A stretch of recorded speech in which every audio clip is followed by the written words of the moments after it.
എപ്പോഴും 25-30 റൺസ് നേടി നടന്നാൽ മതിയോ എന്ന ഗവാസ്കറിന്റെ വിമർശനത്തിന് രോഹിത് ബാറ്റ് കൊണ്ട് മറുപടി കൊടുത്തപ്പോൾ ചാമ്പ്യൻസ് ട്രോഫി ഫൈനലിൽ ന്യൂസിലൻഡിനെ തകർത്ത് ഇന്ത്യക്ക് വിജയം.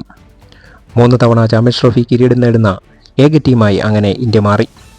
മാത്രവുമല്ല, ഏറ്റവും കൂടുതൽ തവണ ICC ടൂർണമെൻറ്റുകളുടെ ഫൈനൽ കളിക്കുന്ന താരങ്ങളെന്ന റെക്കോർഡും കോഹ്ലിയും രോഹിത്തും സ്വന്തമാക്കി. 9 തവണയാണ് ഇരുവരും ഫൈനൽ മത്സരങ്ങൾ കളിക്കുന്നത്. കൂടാതെ 8 തവണ ഫൈനൽ കളിക്കുന്ന ജഡേജയും തൊട്ടു പിന്നാലെ ഉണ്ട്. ഇന്ത്യ ഫൈനൽ നിഷ്പ്രയാസം ജയിച്ചത് ഷെഡ്യൂളിൻ്റെ പിൻബലത്തിലാണെന്ന വിദേശ താരങ്ങളുടെ വിമർശനങ്ങൾക്കൊന്നും ഇവിടെ സ്ഥാനമില്ല. കാരണം സ്പിന്നിനെ തുണയ്ക്കുന്ന പിച്ചിൽ 2 സ്പെഷ്യലിസ്റ്റ് സ്പിന്നർമാരെയും 2 സ്പിൻ ഓൾറൗണ്ടർമാരെയും കളത്തിലിറക്കി കളിച്ച ഇന്ത്യയുടെ നീക്കമാണ് ന്യൂസിലൻഡിനെ ചെറിയ സ്കോറിൽ പൂട്ടിക്കെട്ടാൻ സഹായിച്ചത്. ടീമിൽ സ്പെഷ്യലിസ്റ്റ് പേസ് ബൗളറായി ഷമി മാത്രമാണ് ഉണ്ടായിരുന്നതെന്നും എടുത്തു പറയേണ്ടതാണ്. ഷമിക്ക് 1 വിക്കറ്റ് ലഭിച്ചുവെങ്കിലും ഒരുപാട് റൺസ് വഴങ്ങിയിരുന്നു. ഇത്തവണയും ടോസ് ഭാഗ്യം രോഹിത്തിനുണ്ടായില്ല എന്നതും എടുത്തു പറയേണ്ടതാണ്.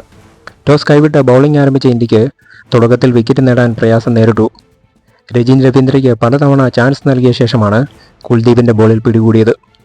പക്ഷേ തുടക്കത്തിലെ ആവേശം സ്പിൻ ബൗളിംഗ് വന്നപ്പോൾ ന്യൂസിലൻഡ് താരങ്ങളിൽ കണ്ടില്ല. സ്കോറിംഗ് വേഗം വളരെ കുറഞ്ഞു. അവസാനം ഷമി ഫൈനൽ ഓവറുകൾ എറിയാൻ വന്നപ്പോഴാണ് സ്കോറിംഗ് വേഗം കൂടിയത്. 252 വിജയലക്ഷ്യത്തിലേക്ക് ബാറ്റേന്ത്യ ഇന്ത്യക്ക് 105 റൺസ് ഓപ്പണിംഗ് കൂട്ടുകെട്ട് ലഭിച്ചു എന്നത് ചരിത്രം ഓർമ്മപ്പെടുത്തുന്ന നിമിഷമായിരുന്നു. 2000 ചാമ്പ്യൻസ് ട്രോഫിയിൽ ന്യൂസിലൻഡിനെതിരെ സച്ചിനും ഗാംഗുലിയും ചേർന്ന് 141 റൺസ് ഓപ്പണിംഗ് കൂട്ടുകെട്ടാണ് ഉണ്ടാക്കിയത്. ഗിൽ പോയ ശേഷം വന്ന കോഹ്ലി പെട്ടെന്ന് മടങ്ങിയത് ആരാധകരെ നിരാശരാക്കി. അതിനിടെ ഗാലറിയിലെത്തിയ സ്പിന്നർ ചഹലും സോഷ്യൽ മീഡിയയിൽ വൈറലായി. ചഹലിനൊപ്പം ഉണ്ടായിരുന്ന സുന്ദരി ആരെന്ന ചോദ്യമാണ് സോഷ്യൽ മീഡിയയിൽ ഉന്നയിക്കപ്പെട്ടത്.